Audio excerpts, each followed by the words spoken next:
Sir మీరు చేసినది honour killing incident మొన్న అతనికి శిక్ష కూడా పడింది. అది చాలా బ్లో అప్ అయింది సార్ ఆ టైంలో. అదెలా హ్యాండిల్ చేశారు ఆ ఆట? Yeah! This was a very important case Bhargavi. అంటే మనకి చూస్తే గనక honour killing I was in Nalgonda. ఇది 2018 సెప్టెంబర్‌లో మీరు చూసారా? ప్రణయ్ అండ్ అమృత అమృత. ఆ కేస్ సంబంధించింది. ప్రణయ్ was murdered on the broad daylight and హాస్పిటల్‌కి వెళ్ళినప్పుడు చంపుతారనమాట. నరికి చంపడం జరుగుతుంది. By heart assassins. సో చంపిన తర్వాత just because the boy happens to be from SC community, అమ్మాయి వైశ్య కమ్యూనిటీ నుంచి ఉండేది, ఎఫ్లూయెంట్ బ్యాక్గ్రౌండ్ ఉండేది. సో పేరెంట్స్ ఇంట్లో ఇష్టం లేకుండా ఉండేది. మారుతిరావు ఆయన ఫాదర్కి ఇది అందరికి తెలిసిన విషయం. తెలిసింది. సో దాంట్లో మీరు చూస్తే కూడా చాలా ఇంపార్టెంట్ ఆస్పెక్ట్స్ కూడా ఉండేవి అనమాట. ఎందుకంటే ఆ చేసిన వాళ్ళంతా కూడా ఐఎస్ఐ ఆపరేటివ్స్ ఉండేవాళ్ళు. బేసికల్గా నార్మల్ పీపుల్ కాదు వాళ్ళంతా. సో అస్గర్ అలీ, భారీ అని చెప్పేసి వీళ్ళంతా they are all very very important criminals అనమాట. అస్గర్ ఈజ్ బేసికలీ చాలా important criminal because Asghar is was one of the accused in not one of the main accused A1 అనమాట. A1 ముద్ద ఇన్ హిరెన్ పాండ్యా కేసు అనమాట. Haren Pandya was the Gujarat home మినిస్టర్గా చేశారు నరేంద్ర మోడీ గారి క్యాబినెట్లో. So home మినిస్టర్ని చంపుతారు అనమాట. ఇమీడియట్లీ ఆఫ్టర్ 2002 రాయట్స్ తర్వాత అప్పుడు చంపిన దాంట్లో ఇతను ఐఎస్ఐ ట్రైనింగ్ తీసుకొని వచ్చి చంపుతారు అనమాట. చంపి హిరెన్ పాండ్యాని చంపిన తర్వాత హీ వాజ్ కాట్ అండ్ వాళ్ళకి జైలు శిక్ష కూడా పడుతుంది. బయటికి తర్వాత ఒక దగ్గర సిబిఐ అంతా చేసిన తర్వాత ఛార్జ్షీట్ వేసింది. తర్వాత కింద లోవర్ కోర్టులో వాళ్ళకి వస్తుంది, బట్ హైకోర్టులో వాళ్ళకి కొంత రిలీఫ్ రావడంతో బయటకు వస్తారు. ఆ బయట ఉన్న క్రమంలో ఇక్కడ మీరు మన నల్గొండలో ఉన్నప్పుడు దేర్ ఆర్ ఫ్రమ్ నల్గొండ చాలామంది ఐఎస్ఐ యాక్టివిటీస్ కొంత ఉండేటటువంటిది ఉండేది. సో దాంట్లో అప్పుడు ఈ hired killing which was a contract killing around అప్పుడు దాదాపు 1.5 ఎంతో 2 కోట్లు ఎంతో మొత్తానికి అప్పుడు వాళ్ళు ఇనిషియల్గా demand was for 2.5 crores. So దాన్ని చేసుకున్న తర్వాత అది కాంట్రాక్ట్ కిల్లింగ్ చేస్తుంది. సో నార్మల్గా జరిగిన మర్డర్ కూడా కాదు. అప్పుడు అంతా communication was to different modes అనమాట. అంటే మనం డిటెక్ట్ చేసేలేని మోడ్స్లో జరిగింది కమ్యూనికేషన్. సో కొంత టీం అంతా కూడా అప్పుడు మంచి టీం ఉండేవారు. Miryalaguda DSP and inspectors, technical team చాలా స్ట్రాంగ్ ఉండేవాళ్ళు. సో టెక్నాలజీని బాగా యూజ్ చేసి we have taken lot of support from other agencies also. That was one of the very fantastic cases. And prosecution side కూడా మాకు స్పెషల్ పీపీ గారు ఉండేవారు, ఆయన కూడా గట్టిగా ఉండేవారు.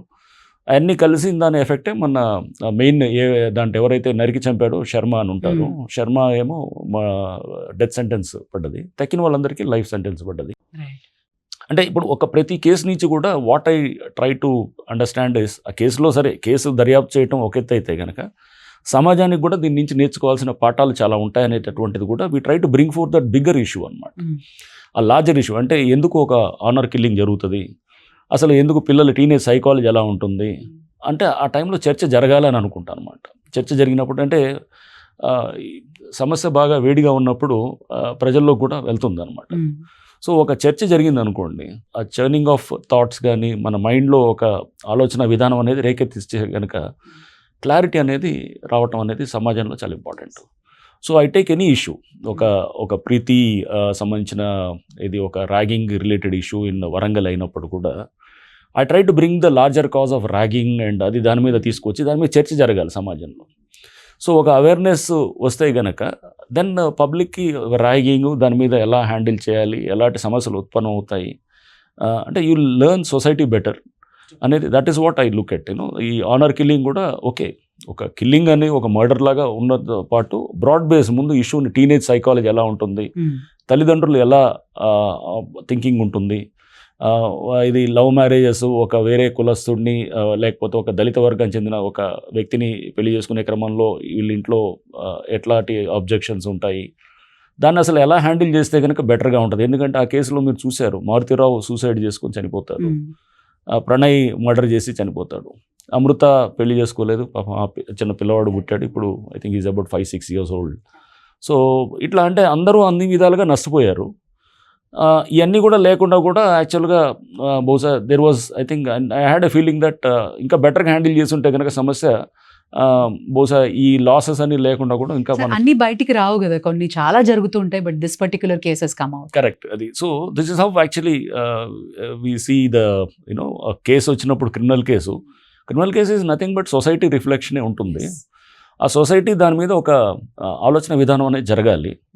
So I try to see that any such issue which comes up దాన్ని వెంటనే పబ్లిక్ డొమైన్లో పెట్టి దాని మీద ఒక చర్చ పెట్టాలని కూడా చూస్తాం. ఇది so many emotions dealing with particular ఇలాంటి ప్రేమ వ్యవహారాలు అండ్ పెళ్ళిళ్ళు అండ్ ఆనర్ కిల్లింగ్లో. సో మీకు అవుట్ ఆఫ్ ద వే వెళ్ళి చాలా అవర్స్ టుగెదర్ పనిచేయాల్సి వస్తుంది, బోల్డ్ అంత కాంట్రవర్సీస్ వస్తుంటాయి, విమర్శలు వస్తుంటాయి. మీ ఫ్యామిలీ ఎలా సపోర్ట్ చేస్తారు సార్ మీకు? అండ్ అబ్సల్యూట్లీ నా వైఫ్, నా చిల్డ్రన్ అంతా కూడా సో ఇట్లాంటివి వచ్చినప్పుడు నేను కూడా ఇంట్లో ఐ టేకప్ ఎ డిబేట్. ఇంట్లో కూడా జరుగుతుంటారు డిస్కషన్. నువ్వే ఇదైతే ఎలా చేస్తావు అని చెప్తుంటాను. సో అలా మామూలుగా కూర్చున్నప్పుడు డిన్నర్ అప్పుడు కానీ లేకపోతే ఇంట్లో కూర్చున్నప్పుడు కానీ వీ హ్యావ్ ఏ డిస్కషన్. ఎలాంటి నేను ఇలా చేశాను, దీని మీద మీ అభిప్రాయం ఏంటి, ఇట్లా జనరల్గా జరుగుతుంటుంది అనమాట.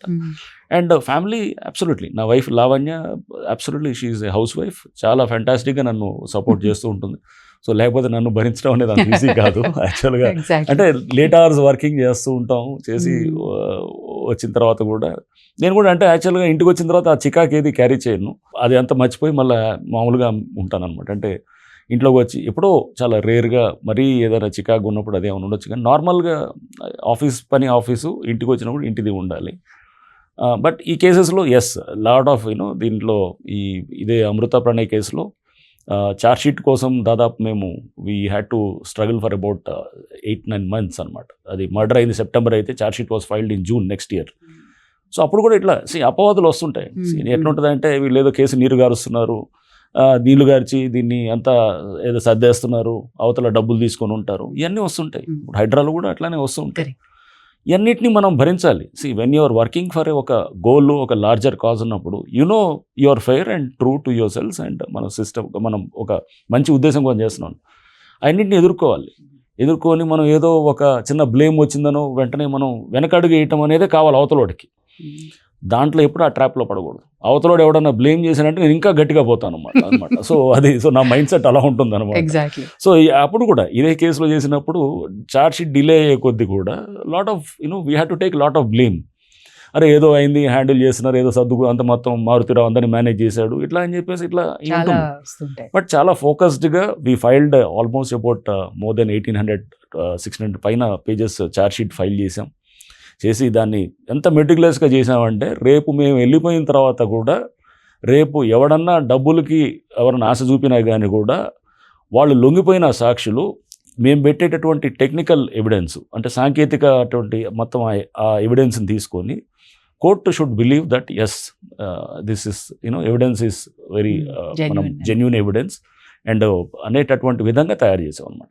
సో సాక్షులందరూ కూడా రేపు ఓరల్ విట్నెసెస్ వాళ్ళందరూ కూడా వాళ్ళు ఒకవేళ హోస్టైల్ అయినా కానీ కూడా అనేది మేము అట్లా ముందుగానే అంటే ఈ ప్రాబ్లం రావచ్చు, ఎందుకంటే దీంట్లో ఎంతమంది ఉన్నారు ఐఎస్ఐ రిలేటెడ్ ఆపరేటివ్స్ వాళ్ళంతా కూడా బెదిరించవచ్చు, డబ్బుతోటి ఉన్నటువంటి వాళ్ళు డబ్బుతో లొంగ తీసుకోవచ్చు. సో ఇట్లా రకరకాలుగా ఉండొచ్చు. ఉన్నప్పుడు కూడా మనం దాన్ని కేసు నిలబెట్టగలగాలన్నమాట. So that is what first నుంచి we had anticipated those things and result కూడా అలానే వచ్చింది అనమాట. ఎగ్జాక్ట్లీ.